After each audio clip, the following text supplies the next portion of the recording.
如果你的宝马车过坑的时候有晃晃悠悠松旷的声音，很大概率是因为平衡杆的开口胶出现了磨损。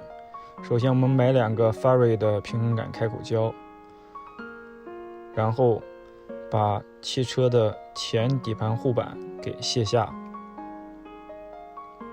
这时你就可以看到在平衡杆上左右两侧各有2颗螺丝加一个铁卡子去固定这2个开口胶，只要把这4颗螺丝给卸下，把开口胶给换上。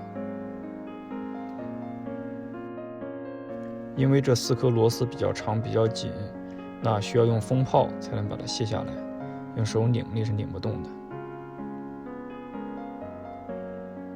大家看到换下来的开口胶磨损严重，这也是过坑晃悠声音的源头。